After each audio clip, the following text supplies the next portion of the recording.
A gruff voice, heavy with contempt, snarled, "Just another charity case clogging up the booth." Smoke, thick and acrid, drifted from the man's lips, coiling like a serpent in the stale diner air.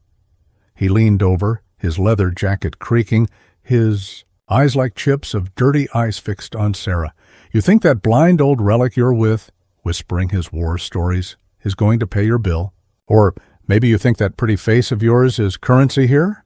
Sarah flinched, her hand instinctively tightening on her father's arm.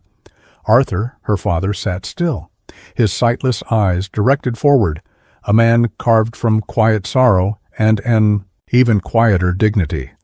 The biker's companions chuckled, a harsh grating sound that scraped against Sarah's nerves.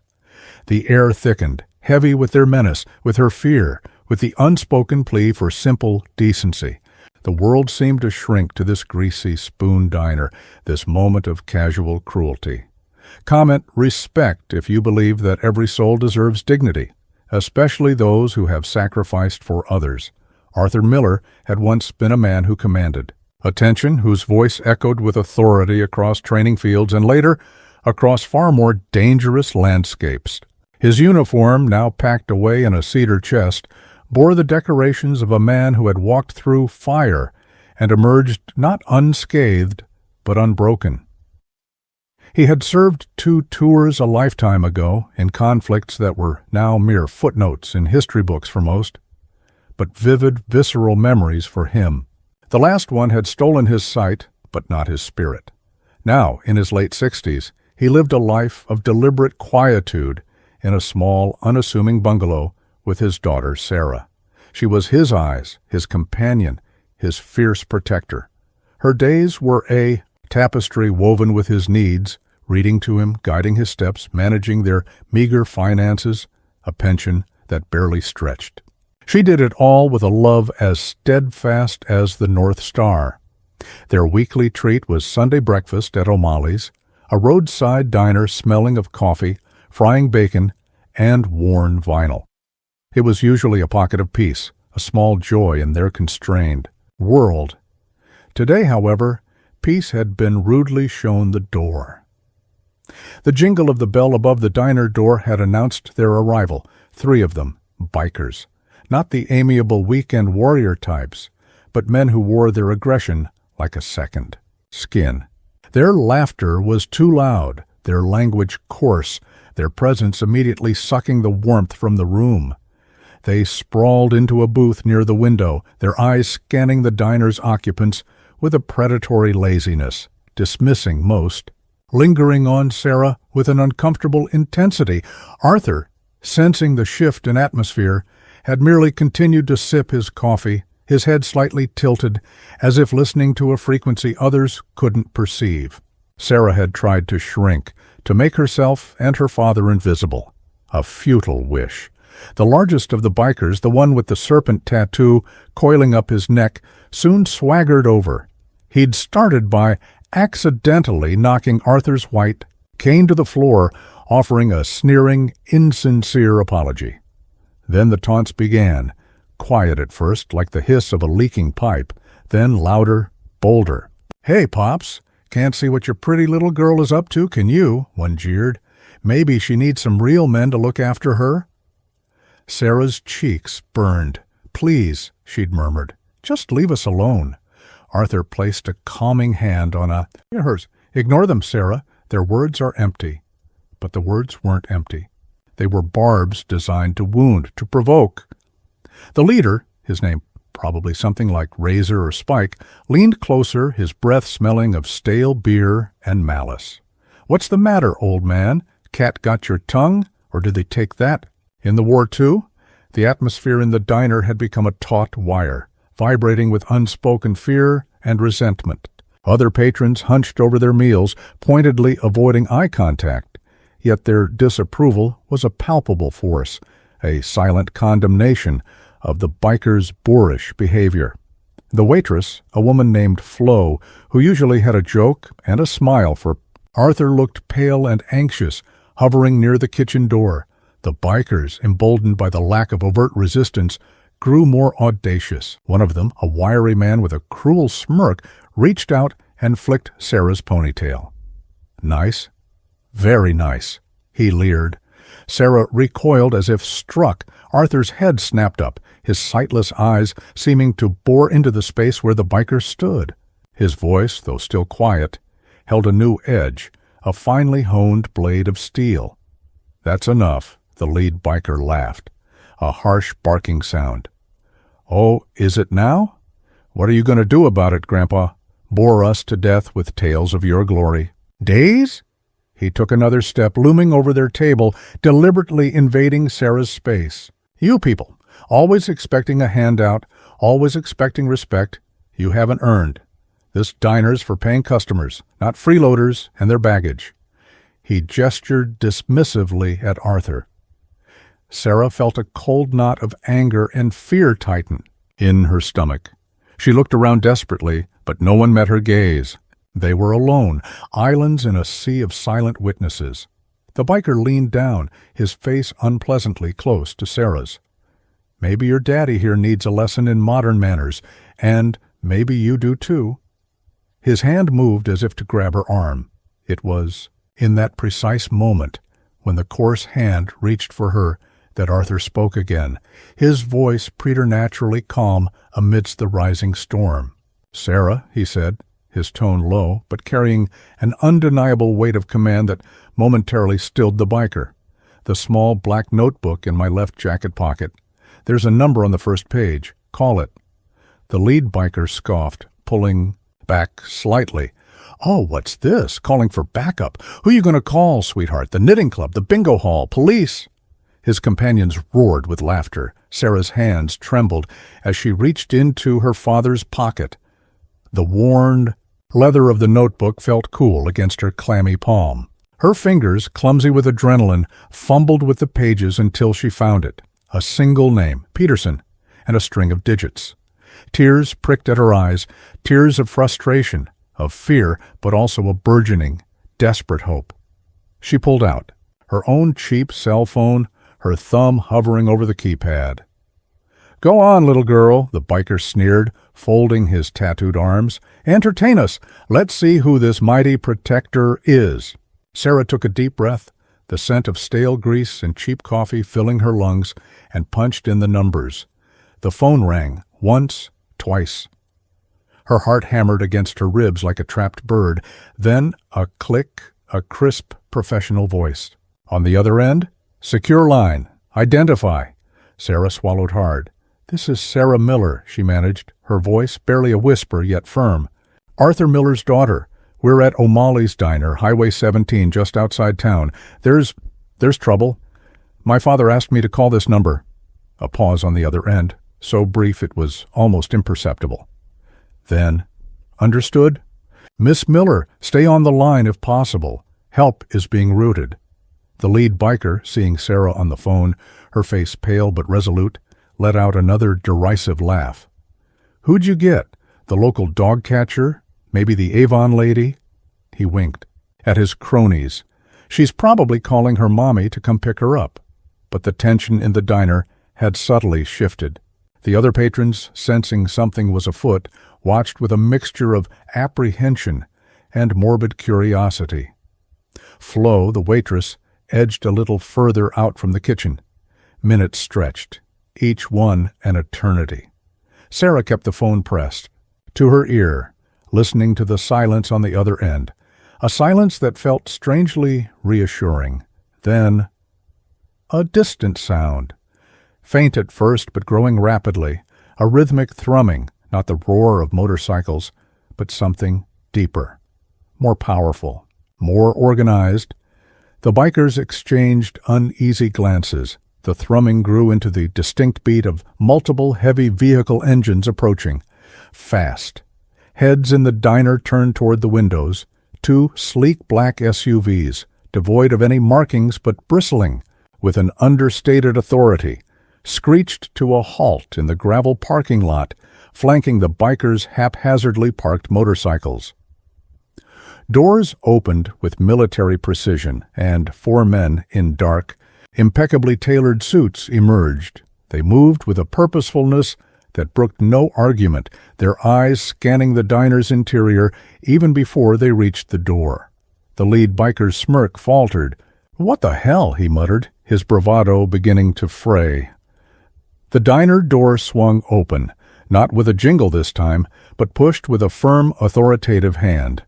The man who entered first was tall, his gray hair cut short, his face etched with lines of command and a keen intelligence. His eyes, sharp and assessing, swept the room instantly, taking in the scene, the three bikers, truculent but now visibly nervous, Sarah still on the phone, her expression a mixture of fear and dawning relief, and Arthur sitting ramrod straight, his sightless gaze fixed in their general direction. The tall man's gaze fell upon Arthur Miller, and a flicker of something profound crossed his features. Recognition, respect, perhaps even awe. His entire demeanor shifted. He straightened, if it were possible, even further, his movements crisp and precise. He took 3 measured steps toward their booth, his men fanning out silently behind him, effectively sealing off any retreat for the bikers. "Colonel Miller," the man said, his voice resonant with authority, yet tinged with an unmistakable deference. "Sir, it's General Peterson. Are you and your daughter all right?" The words colonel and general hung in the air, electric. The bikers froze. The serpent tattoo on the leader's neck seemed to constrict. His jaw, moments before, set in a belligerent sneer, now hung slack. The other patrons gasped, a collective intake of breath. Flo's hand flew to her mouth. General Peterson's eyes, cold as glacial ice, flicked toward the bewildered bikers. "We received a priority alert from Miss Miller," he continued, his attention returning to Arthur, but his voice loud enough for everyone to hear. "I wasn't aware you were in this area, Colonel. Had I known—" He left the sentence unfinished. The implication was clear. He turned slightly to Sarah. "Miss Miller, I apologize for the intrusion, but your father is a man to whom this nation owes an immeasurable debt. He is a legend." He paused, letting the moniker sink in. "This man," Peterson declared, his voice ringing with conviction as he gestured toward Arthur, led a vastly outnumbered company in a desperate rearguard action. He held the line for 3 days against overwhelming odds, ensuring the safe withdrawal of 2 battalions. He was wounded multiple times, refused evacuation, and continued to command until reinforcements arrived. The engagement that cost him. His site was the one where he personally charged a machine gun nest that had pinned down my own unit, saving my life, and the lives of 24 other young soldiers. His Medal of Honor citation doesn't even begin to cover the extent of his bravery. The diner was utterly silent, save for the hum of the ancient refrigerator and the bikers' increasingly ragged breathing. General Peterson turned his full attention to the 3 men, his expression now devoid of any warmth, a mask of cold, controlled fury. "And you," he said, his voice dropping to a dangerously quiet level that was somehow more menacing than a shout. "Who are you to disrespect this man? To threaten his daughter?" The lead biker, who had moments ago been the alpha in this small, greasy domain, visibly shrank. His face, once ruddy with aggression, was now chalky white. We didn't know," he stammered, his eyes darting between the general and his impassive men. "It was just a misunderstanding. Just some words." "Words," Peterson repeated, his eyebrow arching. "Words have power. Yours were laden with contempt, with ignorance, with a profound lack of decency. You chose to harass a blind veteran, a hero, who sacrificed more than you could ever comprehend, simply because you perceived him as weak, as an easy target." He took a step closer to the lead biker whose bravado had completely evaporated, replaced by a raw, naked fear. "You see this man," Peterson gestured again to Arthur, "and you see vulnerability. I see courage personified. I see honor. I see a man who embodies the very best of what this country stands for, something you 3 clearly know nothing about." One of Peterson's men stepped forward, holding a small notepad. "We'll be taking your names and details," he said, his voice flat, professional. Just then, The distant wail of a siren grew louder, and a local sheriff's cruiser, lights flashing, pulled up outside. Its arrival was almost an afterthought. The sheriff, a portly man named Henderson, hurried in looking flustered and confused until he saw General Peterson and his men. He immediately understood he was out of his depth. Peterson gave a curt nod. "Sheriff, these individuals have been causing a significant disturbance, harassing a decorated war veteran and his daughter. I trust you'll handle the appropriate charges: disorderly conduct, harassment, perhaps even menacing." The sheriff, now understanding the gravity, nodded vigorously. "Yes, General, absolutely. We'll take them into custody right now." The bikers, deflated and pale, offered no resistance as Henderson and his newly arrived deputy began to escort them out. Their leather jackets suddenly seemed like cheap costumes rather than symbols of rebellion. With the bikers removed, an almost reverent hush fell over O'Malley's. General Peterson turned back to Arthur, his stern expression softening considerably. He extended his hand, and Arthur, sensing its presence, met it with a firm grip. "Colonel Miller, it's truly an honor, sir, despite these circumstances. I haven't seen you since the commendation ceremony in D.C. all those years ago. You disappeared." Too quietly, Arthur offered a faint, wry smile. "Some of us prefer the quiet, General, but thank you for responding so promptly. My Sarah was distressed." He reached out, finding Sarah's hand and giving it a reassuring squeeze. Sarah looked at her father, tears welling in her eyes, not tears of fear this time, but of overwhelming pride, relief, and a profound, bone-deep love. "I'm okay, Dad," she whispered, her voice thick with emotion. The other patrons, who had watched the entire drama unfold in stunned silence, now began to stir. An elderly woman from a nearby booth approached, her own eyes glistening. "Colonel," she said softly, "thank you for your service. We didn't know." Soon others followed. The diner owner, a burly man named Gus, came from behind the counter, wiping his hands on his apron. "Colonel Miller, breakfast is on the E. House for you and your daughter. Anything you want. Always." He looked genuinely ashamed.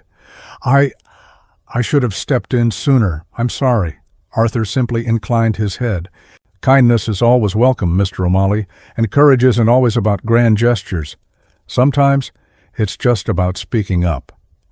General Peterson lingered for a few more minutes, ensuring Arthur and Sarah were comfortable, exchanging a few quiet words with the colonel that Sarah couldn't quite hear. Words that seemed to bridge the years and the vast difference in their current circumstances. He left one of his men discreetly positioned outside. "Just as a precaution, Colonel, until you're ready to leave." The abrupt departure of the bikers and the astonishing revelation of Arthur Miller's past had transformed the mundane diner into a place of quiet reflection. The cloud of menace had lifted, replaced by an atmosphere of respect and subdued awe. Colonel Arthur Miller, the man they had dismissed as a frail, blind old-timer, was now seen for who he truly was, a hero whose courage had shaped history and saved lives, including that of the imposing general who had answered his daughter's call. Sarah watched her father, saw the subtle lift of his shoulders, the quiet dignity that now seemed to radiate an even stronger aura. The shame and fear she had felt earlier were replaced by an immense wave of pride. The bikers were facing the consequences of their arrogance, their details taken, their bluster silenced by the irrefutable truth of Arthur's valor. The system, in the form of General Peterson's swift intervention and the local sheriff's subsequent action, had worked to restore order and affirm decency. The lesson was stark. Appearances are deceptive, and true worth often lies hidden beneath a humble exterior. That day, in a greasy spoon diner, respect had been demanded, not by shouted threats, but by the quiet power of a hidden truth. A truth brought to light by a single phone call. The patrons, once silent bystanders, now offered quiet nods and words of gratitude. Their understanding of the man in their midst profoundly altered, Arthur and Sarah eventually finished their breakfast in a newfound peace, the coffee tasting sweeter, the bacon crisper, the simple meal elevated to something more by the extraordinary events. General Peterson had arranged for one of his unmarked vehicles to take them home, a quiet gesture of continued respect and care. As they left O'Malley's, Arthur paused at the door. Turning his sightless eyes back toward the diner, a small, almost imperceptible smile touched his lips. He had not sought recognition. But when injustice had threatened his daughter, the quiet warrior within him had known exactly who to call. The respect he was owed had been powerfully reclaimed, not just for himself, but as a silent testament to all those who serve quietly. Their sacrifices often unseen, their heroism unheralded, until a moment demands their story be told. Subscribe to Hidden Sparks for more stories that unveil the hidden heroes among us and remind us of the enduring power of respect. Type honor if you believe their sacrifices should never be forgotten.